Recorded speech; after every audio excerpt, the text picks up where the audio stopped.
Hey there and welcome back to our channel. On this channel, we discuss mental health with a focus on dissociative identity disorder and borderline personality disorder. Today, we are going to focus on DID and communicating with alters. My name is Angel and I am an alter in a DID system. Now, we've had a few people ask us questions about communication, and one of the first things that I would say is pause and listen. With internal communication, a lot of times whoever is fronting can be so busy doing things, and they're so busy with everything else that they're not hearing what's happening in the headspace. So if you are having a hard time communicating with your system, it might be helpful to set aside a time where you can sit down and just sit in silence and see if you can hear them. I don't want to call it meditating because it's not the same as meditating. In fact, meditation can sometimes be counterproductive for people with DID. But this would allow you to at least see if you can hear them.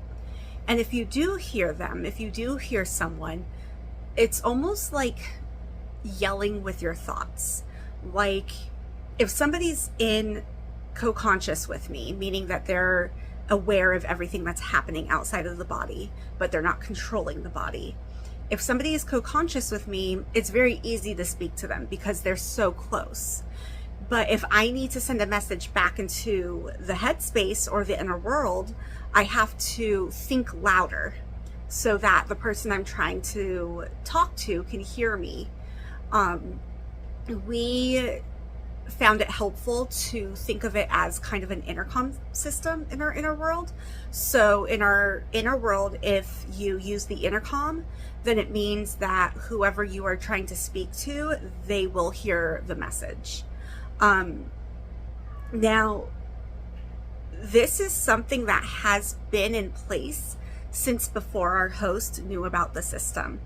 So things that she did was she was constantly talking in her head to the rest of us about things, and we would be commenting on day-to-day life, and she just thought we were imaginary friends. And so she didn't know that we were a system, but she was still communicating with us and didn't realize it. When she got diagnosed, she shut down communication. Like she did not want to hear us. And it became this weird cycle in that she felt like if she used the same method to communicate with us that she did when she thought we were imaginary, if she used that same method and it worked, then she was faking it. And even our psychologist was like, I don't know how to help you with that because it's such a crazy cycle to be thinking in. Like, the reason that you would go back to use that method is because that method works. You just didn't realize that you were communicating with us. Now, with our system, we're able to communicate with words. We can share thoughts, which is almost like a telepathy thing. Where we will just understand what the other person is trying to say, or we will think in pictures and the other person is able to get those pictures. So internally, there's a lot of communication going on because of all of these different methods that we use. Shell isn't as aware of it as the rest of us are, because she's so often in the front, and when she's not in the front, she's in the void, so she doesn't see all of the chaos that is happening. So I would say that if you're having a hard time communicating with your alters, give yourself some quiet space to just listen. And that's the first step, is just to let your system know that you are willing to listen. Now, once you start being able to hear your alters and practicing speaking to them, then you can start to try to focus on who it is that you want to talk to. So if I'm sitting in a silent space and I am trying to talk to Cameron, I can focus my thinking towards Cameron, and then we can have a conversation. What I will say about this method is don't force any alter to communicate. If an alter doesn't want to communicate, trying to force them to do so is likely to have the opposite effect, and they are likely to bury themselves even further. A lot of times, if an alter is not ready to speak to you, they may be holding information that you are not ready to know. So when you are starting to communicate with your system, patience is key. Like, you have to be very patient, and you have to understand there may be alters that you cannot communicate with. And that is because there is a reason that they're not ready to communicate with you. And you don't want to push them so far that you now recover the memory that they're holding that you were not ready to recover. That can send you into a lot of chaos. Now, internal communication can be really difficult for some systems, and it doesn't make you any less valid or less capable. It's just our brains work in different ways. So there are ways that you can externally communicate with one another. There is a system that we know that they're not communicating very well internally yet. So they have a notebook, and it's one notebook that is kind of like a bulletin board or a whiteboard, where anything that they want another alter to know, they write it down in the notebook. And that way, when the alter fronts, they're able to read the notebook. And it's been understood by the system that this notebook is for communicating.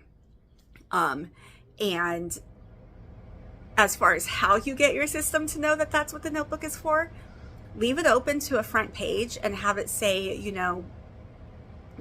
this notebook is for communicating with each other. Give a little spiel on what it is you're looking for. And that way, if they want to communicate with other alters, they can choose to do so. There are other methods that you can use as well. When we first got diagnosed with DID, one of the first things that Shell bought is the Dissociative Identity Disorder Journal.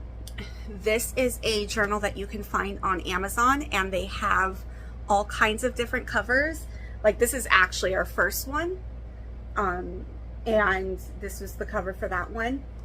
And then our sister bought us this one for our birthday. But they are the same journal, they're just different covers. So I'm gonna go through the journal a little bit with you. We have used this journal off and on. I think part of the reason why we can't stick to one method of external communication is the ADHD. It's really hard to form habits when you have ADHD, but we're working on it. So here is a really helpful section of the journal, which is the alter check-in, where as alters come to the front, they can write down who it is, what time it was, the reason that they fronted, if they know it. And this can actually help you to see who is fronting throughout the day, especially in our system where our host thought she wasn't switching very often, and it's just that she had amnesia about the switching. And so being able to write it down was able to show her, like, no, you think you were out all day, but you really weren't, and this is who was out, and this is what we did. Another section which we love is the members introduction section. This is where alters can write their name and a bunch of information about themselves. It is so helpful. It is a great way to introduce one another, and it's especially helpful when you have a new alter or an alter that's come out of dormancy. And so all of us, most of us, have written our introductions in the book. And Another section of the journal that we have found helpful is called the system map. And this is where you can map out your system. It gives you a blank page for you to write on. So like here is the last time we mapped the system out.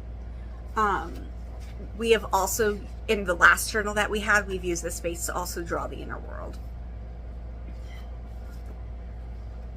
And there is also a daily tracker, which is not only helpful when it comes to switches, but is also helpful with some of the other things that come along with DID, the CPTSD, the comorbid disorders that you might have.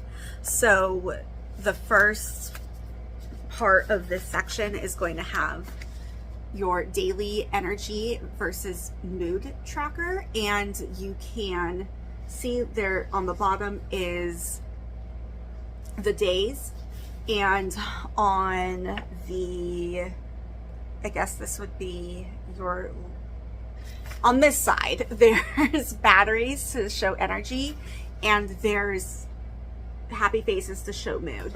And the way that we used this, let me see if I can find one. Okay, so here we did 2 dots. So the first dot would be for our energy and the second dot would be for our mood. And then at the end of the week, we tracked how our energy and our mood looked. And there's also a place where you can write notes about things that might have been affecting your mood and energy. And also part of the daily tracker is a lot of different types of symptoms or activities. Like there's a triggered switch or a random switch. There's whether you were experiencing depression, whether it was a day that there was a lot of switching, whether you attended therapy that day. And so there's a whole list that all you have to do is check off whether or not you experienced it that day. And we found that really helpful when we were going through a period of time where there was a lot of chaos in the system. This really helped us get grounded and try to keep track of what we're doing on a daily basis. And then after that, there is a section for notes. You can use this to list out the things that you did while you were out. You can use it as a journal. It's really great. There is also a section here that's for gratitude and self-care. These are areas that we have not used because we don't find gratitude prompts very helpful. And self-care can be a little difficult for us sometimes. Now, another way that we're able to communicate with one another is through our journal. So we have a journal that where anybody is able to write in, and anybody can write out their thoughts. The key thing is that in our journal, what you write down, you have to be okay with other alters in the system reading it. What you can do is have a journal for the alters that want one. And they can each have their own dedicated journal that only they use, and nobody else looks at the journal that they're using. Another way that we keep track of things is our bullet journal. We use this as a daily planner, and if we have to take notes, like for example for work, then we will use this to have it in a central location. So for example, for July, we've got our calendar over here, and we've got the goals that we want for the month. And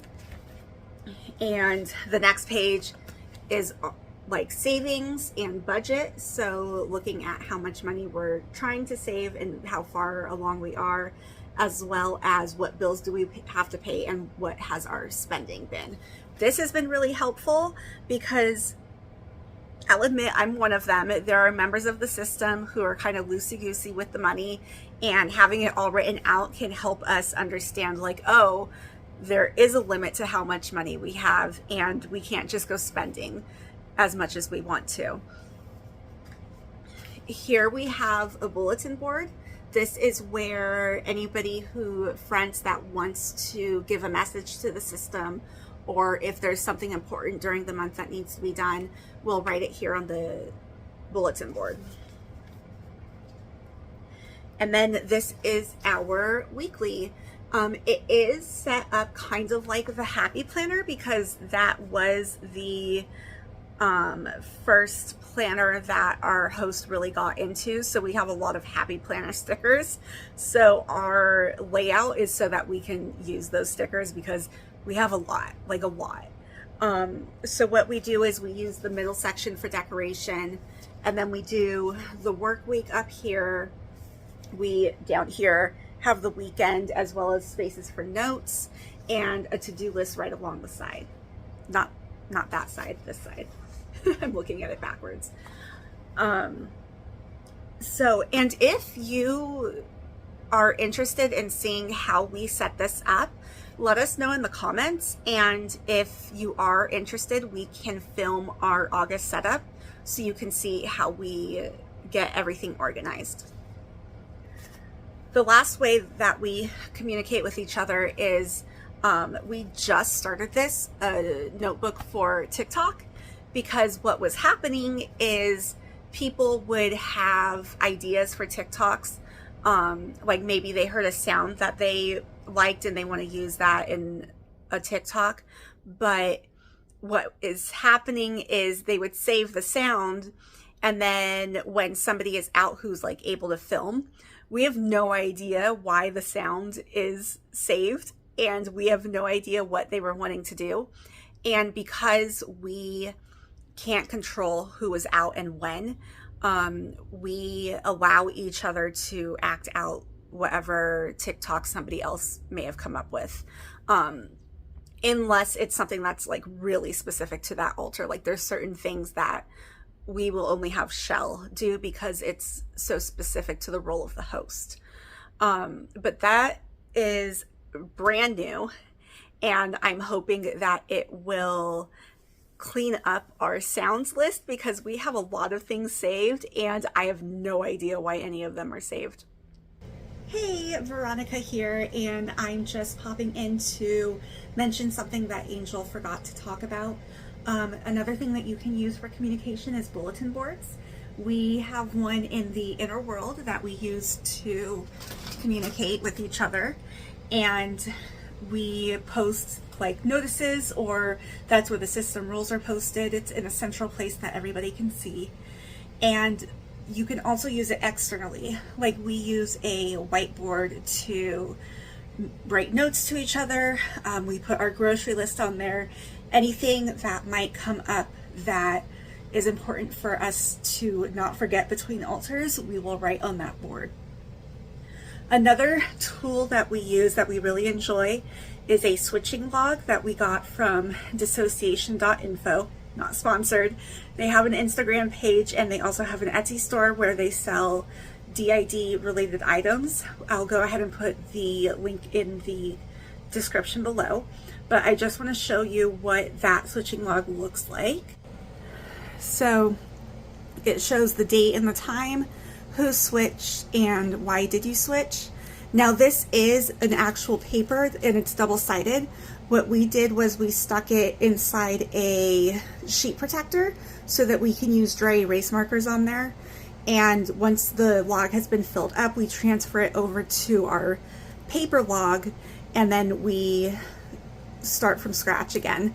Now the reason that we do it this way is because it can be difficult for us to remember to pull out the journal, find the page for the logs, and enter it every time we switch. But it's really easy to come over and just use a dry erase marker to mark the time and who came out, and then we can transfer it over afterwards. And that's it. Back to Angel. So I hope you found all of this helpful. If you have any questions about communication, or maybe how we communicate as a system that we may not have touched on, please leave them below in the comments and we will address them. And also we'd like to know how your system communicates and any tips or tricks that you may have found that we didn't cover. Until next time, take care and stay well. Bye.